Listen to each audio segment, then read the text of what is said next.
My name is Olivia Parker. I'm 32 years old, and last month my own mother forgot to book me a room on our family trip. I realized it standing at the front desk of a beach resort, suitcase in hand, while the clerk frowned at the screen and said, "I'm sorry, there's no reservation under your name. I do see 2 rooms for your family, but nothing for you." My stomach dropped. I turned to my mom and my sister, expecting confusion, maybe an apology. Instead, they both looked away like I was some stranger causing a scene. Then my sister laughed, loud enough for everyone in the lobby to hear, and said, "We only reserved rooms for real family. You make good money? You can figure it out, right?" A couple waiting behind us actually sucked in a breath. The clerk looked embarrassed for me. For a second, I just stood there, feeling my face burn, replaying every time they'd told me we were all in this together. I could have begged. I could have tried to argue. Instead, I heard my own voice come out calm and steady. "Then I'll leave." I grabbed my suitcase, turned my back on all of them, and walked straight out of that resort, while my mom hissed my name under her breath like I was the one being rude. By the time my rideshare hit the freeway, my phone lit up with call after call. 20 missed calls, 30, 56.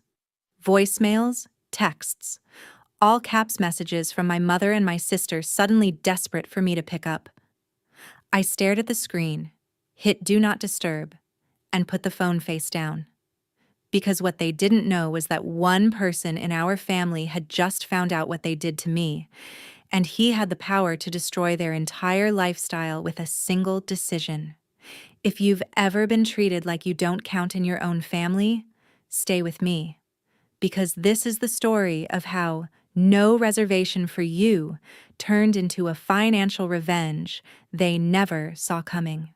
On the flight back from that trip, staring out at the clouds, I kept replaying how I even ended up in a family where no reservation for you sounded normal coming out of my sister's mouth.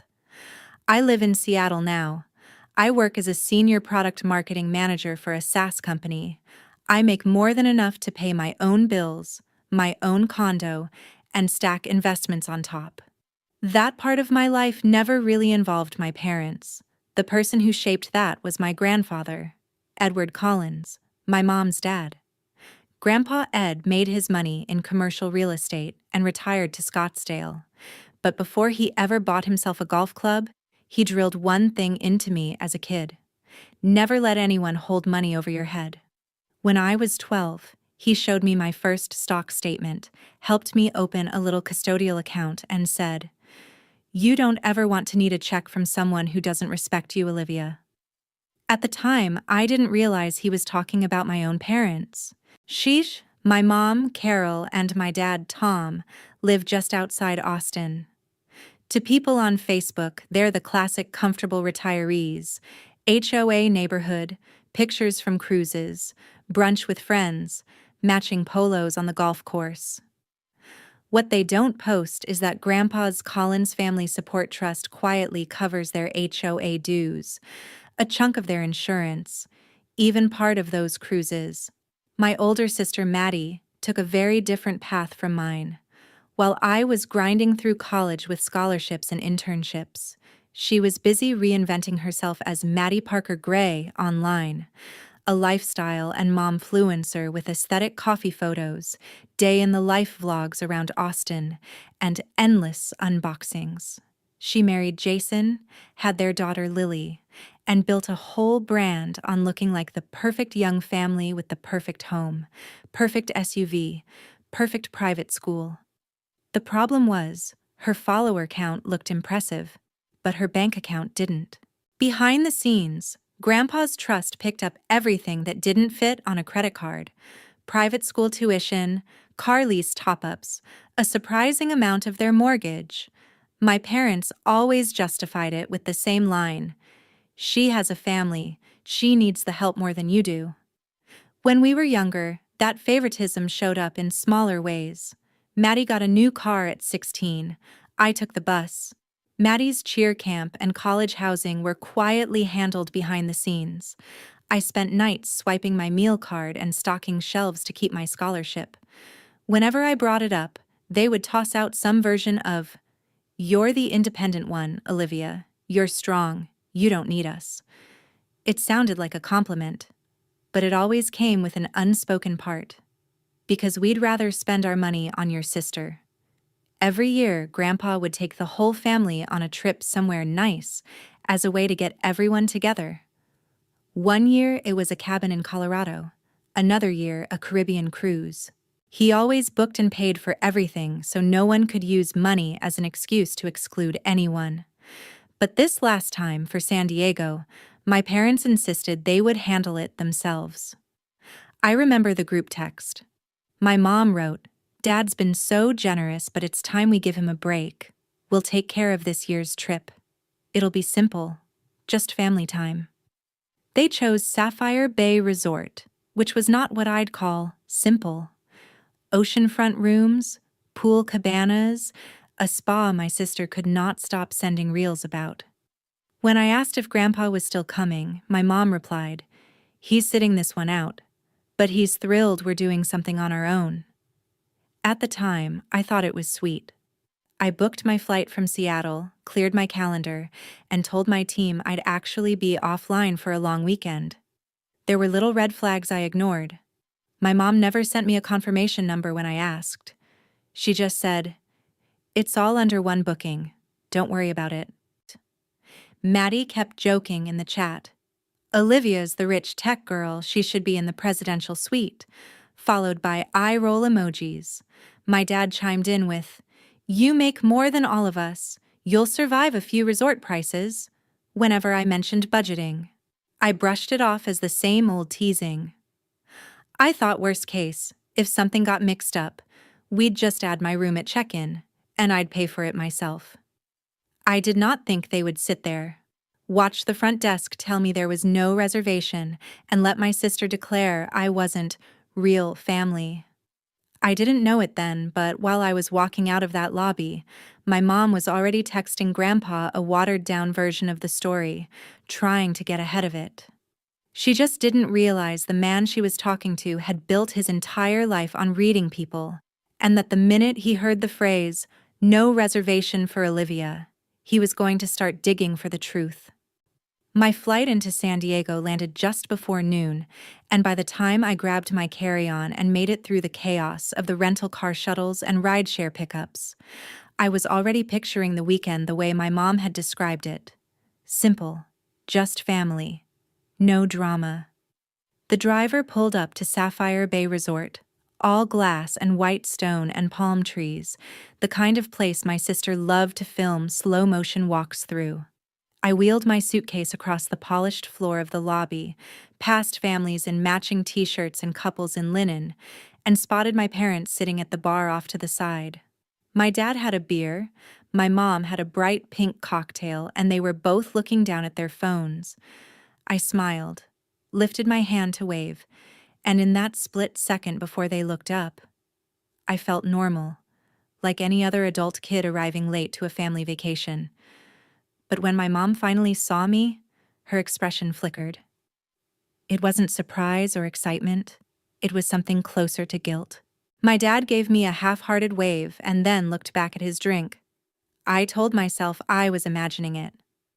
I went straight to the front desk and gave the clerk my name, my voice cheerful, because I didn't want to start this trip off with my usual defensiveness. He typed, looked at the screen, frowned, typed again.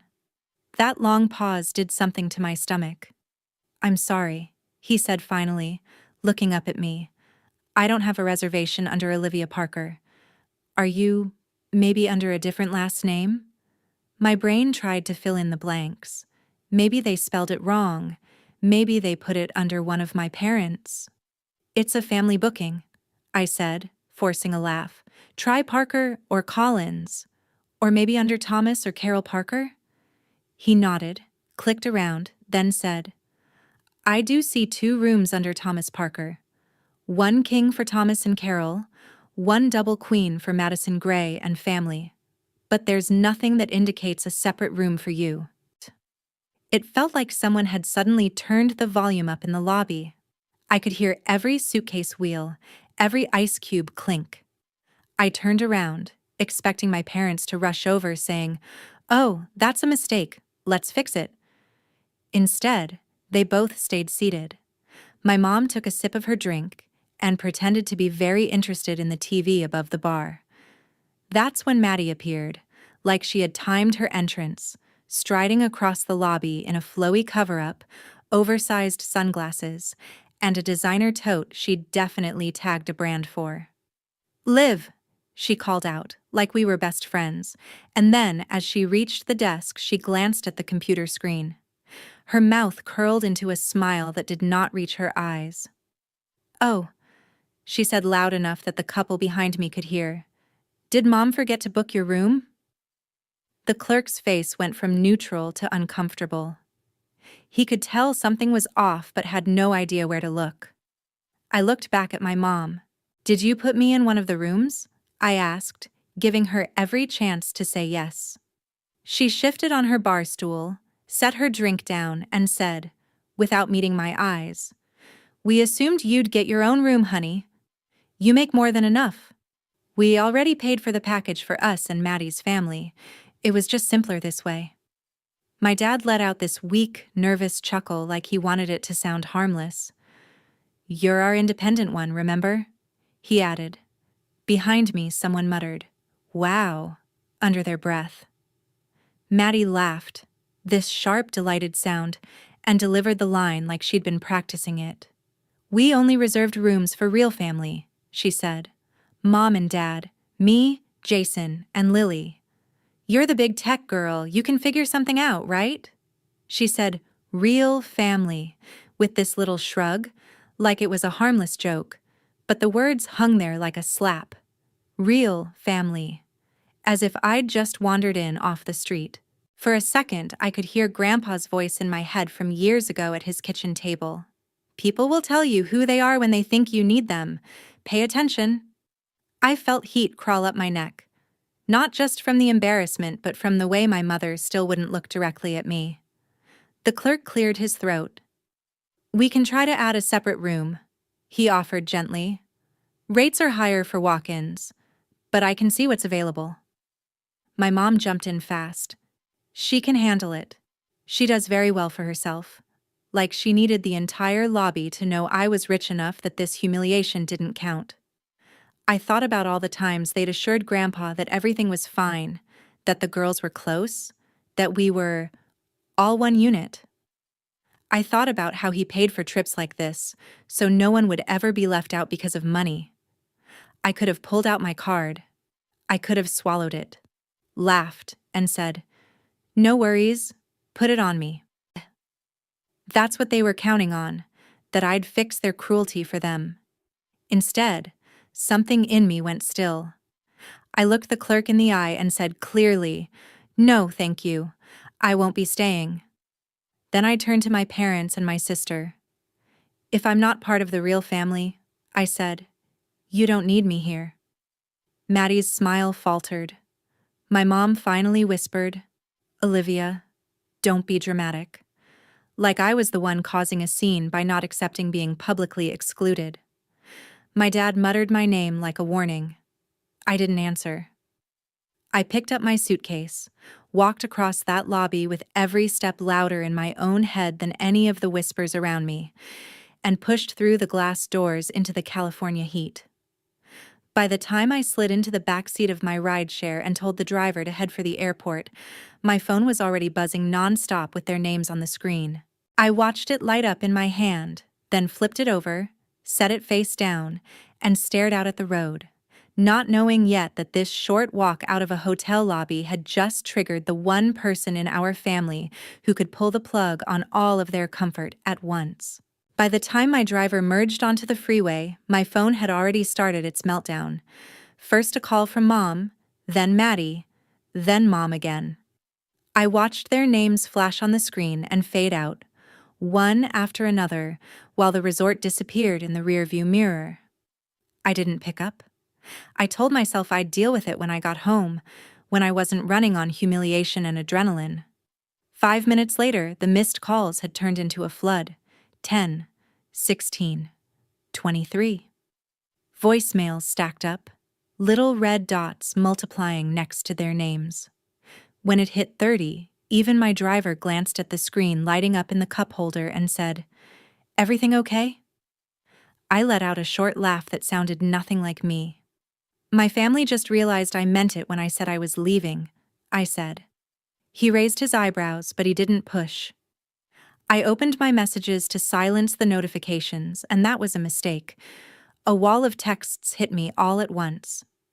From Mom. "Olivia, come back to the hotel. We can talk this out." From Maddie. "Seriously, Liv, you stormed out over a room?" From Mom again. "We can probably get you a cot or something in Lily's room. Don't ruin the trip over this." Then Maddie. "I told the front desk we might add another room, and they said they'd try. Can you just come back and pay for it so we can relax, please?" There was a voice message from Mom, her tone sharp and breathless. "Olivia, this is ridiculous.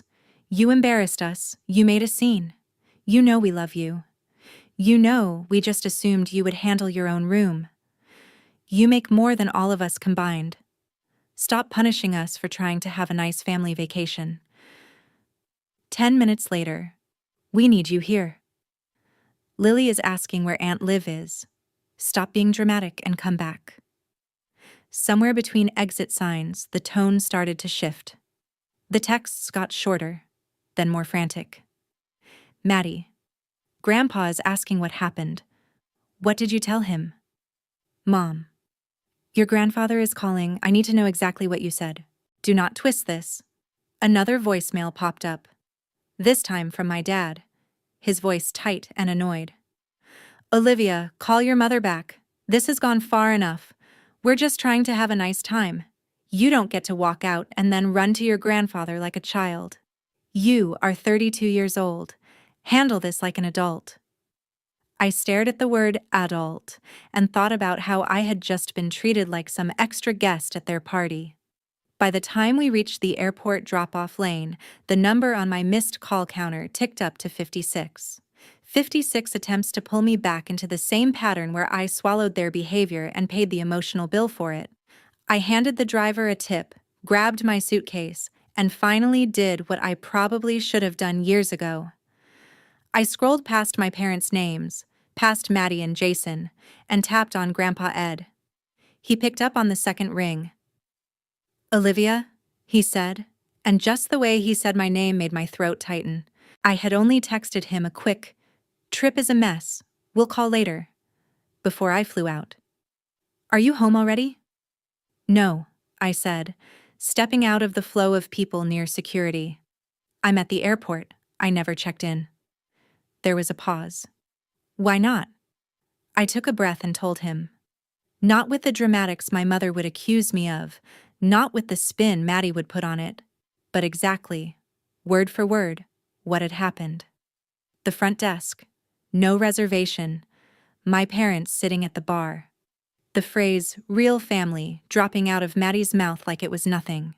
The 56 missed calls. Grandpa did not interrupt. I could hear him breathing on the other end, that slow, controlled kind of breathing he did when he was trying not to say something he would regret. When I finished, he was quiet for a long moment. "And your mother said she assumed you would pay for your own room?" he asked finally. "Those were her exact words," I said. "She said it was simpler that way." He made a low sound, almost a laugh, but without any humor in it. "Simpler," he repeated. "Is that what she called taking my support and using it to exclude you?" I swallowed. "I didn't call you to ask you to do anything," I said, because I needed that to be clear. I couldn't keep pretending this was normal. I left. That's all.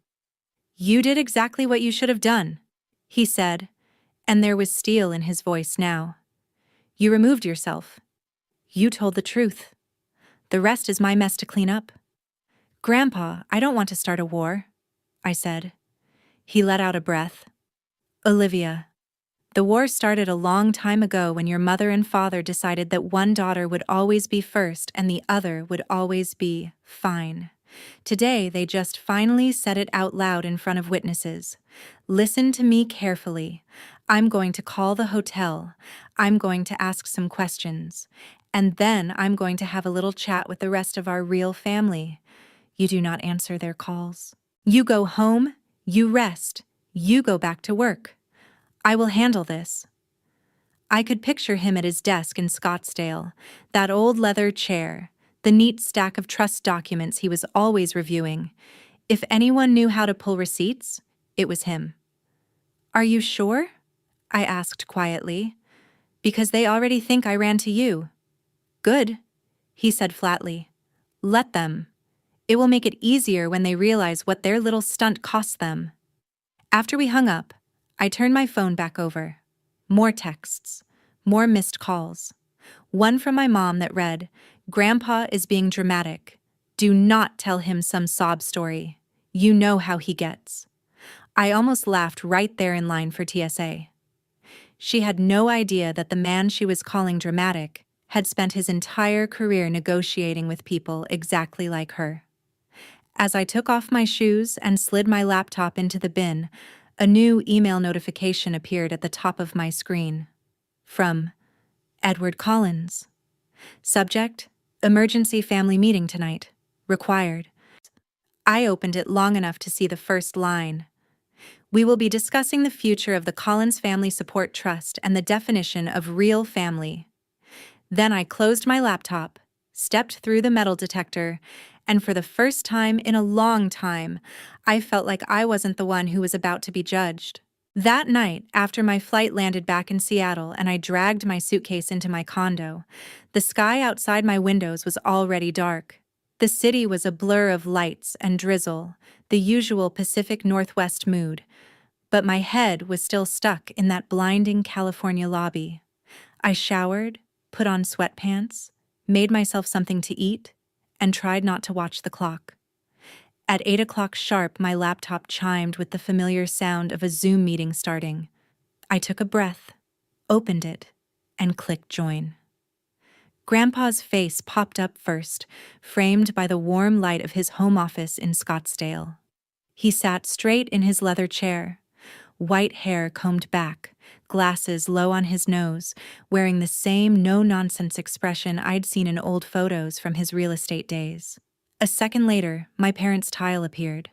My mom's eyes were red like she'd been crying. My dad's jaw was set so tight it looked painful. Maddie and Jason joined from their hotel room, sitting on the edge of the bed, their matching resort robes almost comical against the tension in the air. Finally, my own little square showed my tired face in the corner. "Thank you all for joining," Grandpa said, his voice calm but carrying a weight that made everyone else quiet. "We won't be here long, but we will be honest. That is non-negotiable." My mom jumped in immediately. "Dad, this is being blown way out of proportion," she said, her voice trembling. "Olivia overreacted to a misunderstanding. We were going to sort it out." "A misunderstanding," Grandpa repeated. He reached off-screen, picked up something, and adjusted his screen so we could see his desktop. A video window popped into view. "The general manager at Sapphire Bay was very helpful," he said. "It turns out longtime clients who book large family packages get a bit of extra courtesy when they ask questions." My stomach dropped. I knew what was coming. He hit play. There it was. The lobby. Me at the front desk.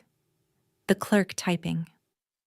The moment his face changed, the angle didn't catch every expression clearly, but it caught enough. It caught my parents at the bar, looking over and then deliberately turning away.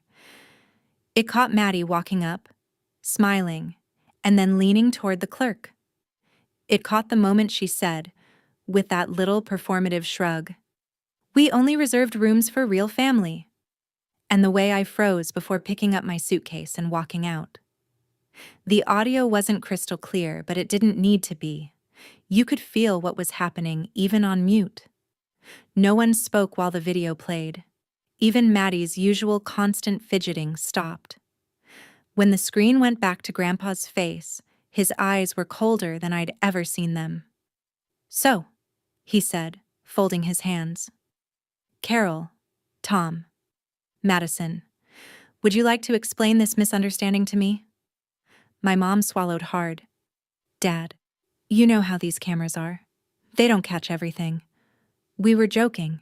Maddie didn't mean. Do not insult me, he cut in, his voice suddenly razor sharp. I spent 40 years negotiating with people who lied for a living.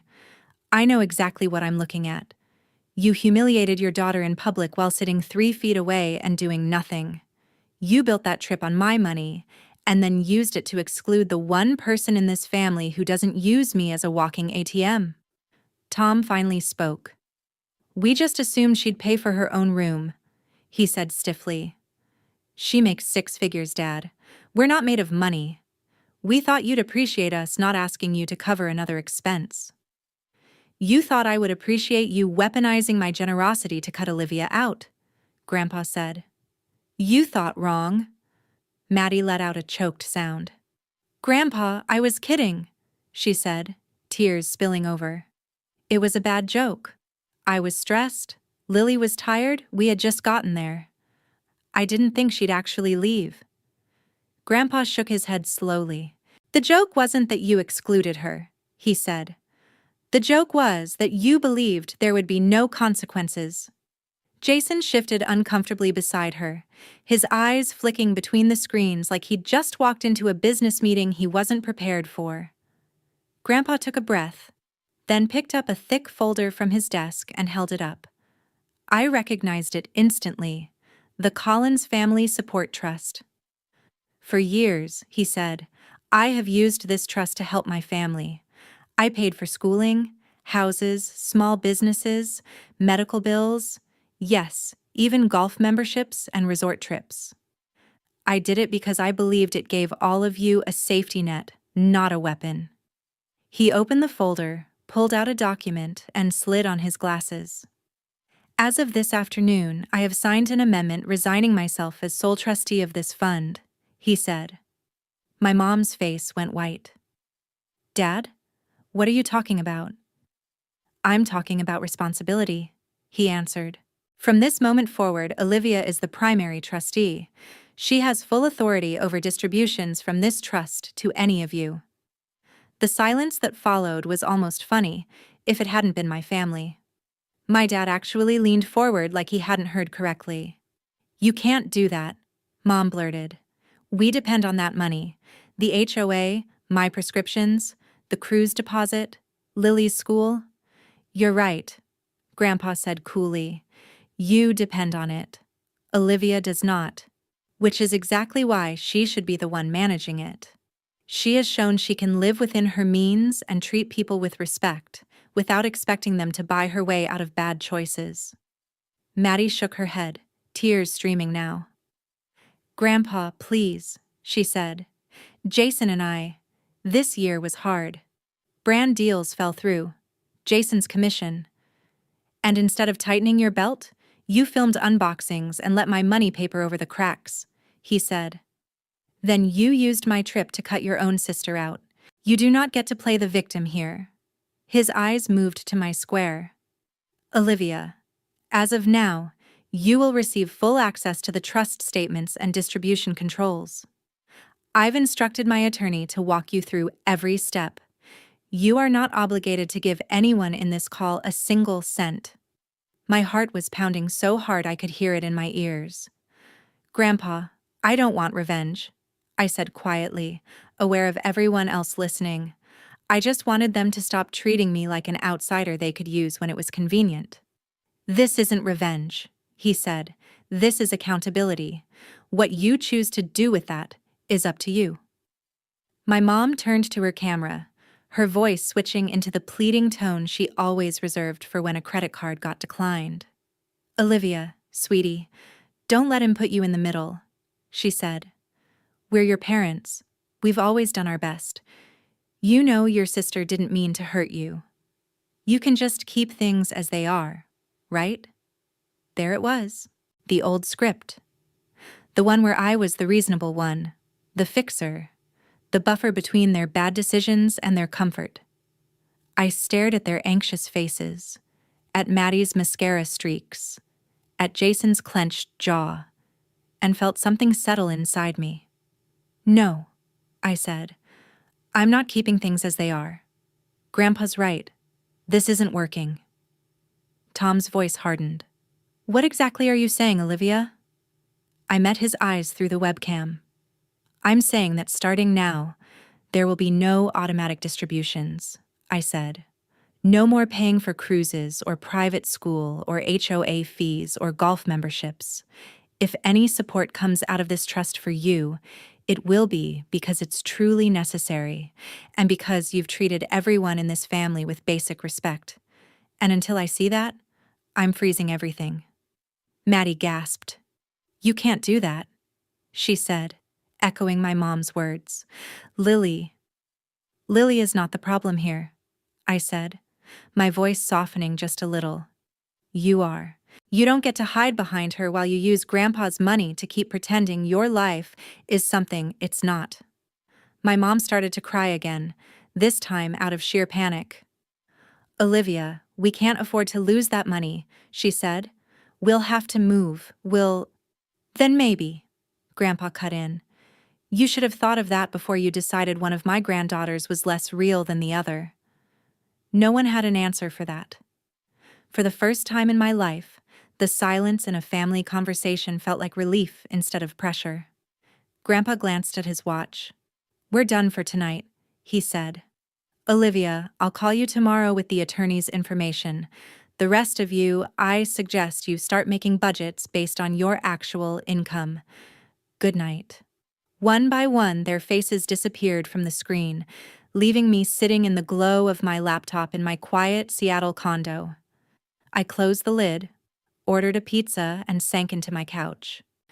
My phone buzzed across the room with new messages I didn't bother to check. For once, I wasn't the one scrambling to fix the damage.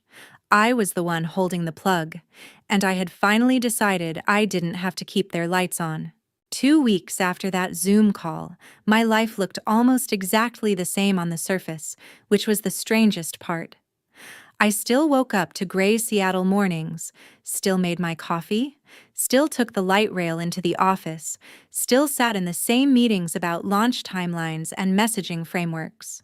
The only real difference was that between calls about market segmentation and customer personas, I was also on the phone with my grandfather's attorney, walking through spreadsheets and statements for a trust I had never expected to control. The Collins Family Support Trust dashboard sat in its own tab on my laptop, all neat columns and numbers that suddenly had real faces attached to them. For years, those numbers had quietly paid for things I only half knew about. Now, every canceled auto transfer felt like a small, clean cut away from an old, infected wound. The first visible crack came from Maddie's world. She had been the kind of person who posted almost daily get ready with me videos, school drop-off vlogs, carefully staged shots of brunch and shopping bags. About 5 days after I froze the distributions, her content slowed, then stopped. Her last video was a weekend at the resort recap with a smiling thumbnail that did not include me, of course. I didn't follow her closely, but mutual friends started sending me screenshots. The comments shifted from "OMG, living my dream" to "You've been quiet, everything okay?" to one blunt, "How do you afford all this on influencer money?" There were no replies. Instead, my phone lit up with a long text from Jason one night, his number popping up for the first time in years. He didn't bother with small talk. He wrote that he had just found out how much of their life had been floating on Grandpa's trust, how many brand deals had actually been covered by family support.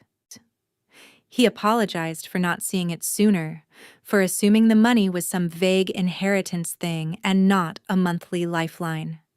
He said losing the trust meant they'd had to pull Lily out of her private school, return a leased SUV early, and put their house up for sale before they missed another payment. He ended with, "I don't blame you, Olivia. I just wish your in-laws had been honest with me instead of using your grandfather's generosity as a shortcut." I sat with that message for a long time before answering. When I finally replied, I was honest. I told him I was sorry they were hurting, but that I wasn't going to turn the tap back on just to keep up appearances. He didn't ask me to. That, more than anything, told me he understood. My parents cracked in quieter ways. The first sign was an email from my dad with a subject line that just said, "Update." It listed numbers, HOA dues, prescription costs, a looming property tax bill. He mentioned that the cruise company had canceled their reservation and kept part of the deposit when the final payment didn't go through. The part that stuck with me wasn't the math. It was the line where he wrote, "We're realizing now how much of what we called our retirement was actually your grandfather's safety net." At the end of the email, almost as an afterthought, he added, "For what it's worth, what happened at the resort was wrong. I should have stopped it. I'm sorry." There was a time when an apology like that would have made me rush to fix everything. This time, I wrote back and thanked him for saying it, then gently told him what I was telling everyone. The trust was for emergencies and actual needs, not for maintaining a lifestyle they couldn't afford. I told him I wasn't going to let any of them sink, but I also wasn't going to keep paying for golf memberships and cruise packages. He didn't argue.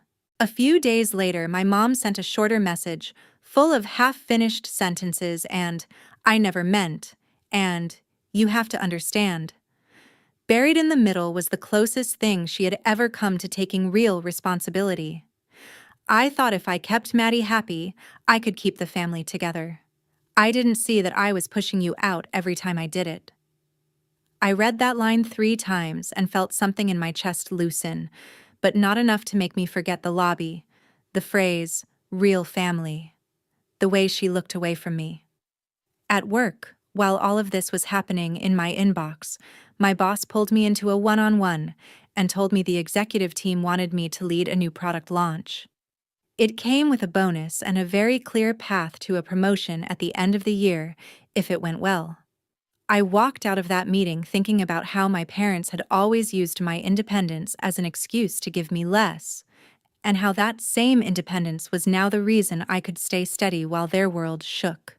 Late one evening, after a long day of back-to-back calls, I got an email from Grandpa. It was short. "I've reviewed everything with the attorney," he wrote. "You're doing exactly what I hoped you would do. Not cruel, not soft, just fair. They are all angry now, but sometimes anger is just grief for a fantasy dying. Let it die. What grows after will be more honest." I closed my laptop, made myself tea, and sat by the window watching the rain streak down the glass. My family was finally feeling the real weight of choices they'd made for years. For once, I wasn't the one carrying it for them. 3 months after that night on Zoom, my life had settled into something I hadn't had in a long time. A rhythm that didn't revolve around wondering what my family would do next. The launch I'd been given at work went better than anyone predicted. Our new product hit its adoption targets early, my team pulled off a flawless campaign, and one Friday afternoon, my boss closed the conference room door, smiled, and told me they were promoting me to director. The title change came with a raise, more stock, and a strange sense of calm. For the first time, I looked at my financial plans and realized that if I wanted to, I could walk away from all of this in a decade and still be okay. I didn't need anyone's trust, anyone's approval, anyone's permission. That realization hit harder than the promotion itself. My family's life, on the other hand, did not look the same. Maddie and Jason sold their house in the manicured neighborhood and moved into a smaller rental on the edge of town. Lily switched to a public school with a playground that didn't have a sponsorship logo on every slide. The luxury SUV disappeared from their driveway. Jason sent me a picture of their new used crossover with a caption that just said, "It runs. That's enough." Maddie's social media went through an awkward silence and then, slowly, a shift. The glossy unboxings and effortless brunches gave way to grocery haul videos with store brands in the cart, clips of her talking about making a real budget for the first time in her life, and quiet apologies buried in captions. I spent years pretending I had it all together. I didn't. I hurt people I love trying to keep that illusion alive. She never tagged me, never mentioned the resort or the trust, but she didn't have to. I knew exactly which illusion had finally broken. My parents fought the changes at first. There were a few panicked emails about one-time exceptions and temporary help that sounded a lot like the just this once requests they'd been making for a decade. I stuck to the same answer every time. The trust was there for true emergencies and basic needs, not for keeping them in a house or a social circle that no longer fit their actual income. Eventually, the emails changed. One Sunday afternoon, a physical letter arrived in my mailbox with my mother's handwriting on the envelope. Inside was a page written on the good stationery she used to save for holiday cards. She talked about selling the house, about moving into a modest condo closer to town, about how strange it felt to shop without just putting it on the card and letting Dad handle it. She admitted, in ink, that she had spent most of her adult life trying to keep Maddie from falling apart and had used me as the counterweight, the one she didn't have to worry about. I told myself you were strong enough to be left out, she wrote. I never stopped to ask if you wanted to be. At the end, in smaller, shakier letters, she added, You were right to walk out of that lobby. I'm sorry I made you feel like you weren't part of your own family. I didn't cry when I read it, but I did sit there a long time with the paper in my hands, feeling every word land in places I hadn't realized were still sore. A week later, my dad called, just to tell me about a financial literacy workshop they were taking at the community center. How they were learning the difference between can afford and can pay for right now. It was the first time I'd ever heard him talk about money without defensiveness or performance. As trustee, I made a few carefully chosen decisions. I approved payments for Lily's therapy when she started asking hard questions about why they had moved and why Mommy cried when bills came in. I signed off on a medical expense for my mom when she had a scare, and her new insurance didn't cover everything. I did not turn the cruise money back on. I did not reinstate the golf club. I didn't do it to be cruel. I did it because for the first time, the money in that trust was finally doing what Grandpa had meant it to do. Support, not enable. One evening, I flew down to Scottsdale to see him. We sat on his patio as the sun went down, the sky turning that impossible desert pink. He listened as I told him about the promotion, about the letters, about how the family group chat had gone from performative vacation photos to actual honest updates. He nodded, took a sip of his iced tea, and said, You know, I wasn't sure what would hurt them more. Losing the money or losing the version of themselves they could only afford with it. Then he looked at me and added, I'm just glad you didn't lose yourself trying to keep that version alive. That, more than anything, felt like the real ending of the story. Not the moment at the front desk, not the Zoom call, not even the frozen trust, but sitting there knowing I had drawn a line and survived it. I still see my family. We talk, cautiously at first, then more naturally as new habits form. They are smaller in some ways than the people they played online, but they are also more real. We argue, we apologize, we start over. I keep boundaries. I keep the trust pointed at needs, not fantasies. And when I think back to that lobby, to the words real family thrown at me like a joke, I don't feel the same sharp burn anymore. I feel something closer to gratitude that they finally said out loud what had been true for years, because it gave me permission to choose what real family meant to me. Here's what I learned the hard way. Being independent doesn't mean you're the one who has to carry everyone else. Having money doesn't mean you owe it to people who use it to disrespect you. And walking away from a table where you're only welcome when you're paying is not cruelty. It's self-respect. If you've ever been made to feel like the extra chair at your own family's table, I hope you remember this. You are allowed to leave the resort lobby.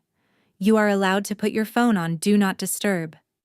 You are allowed to build a life where the only people who get a reservation are the ones who treat you like you're part of the real family, whether you're picking up the check or not.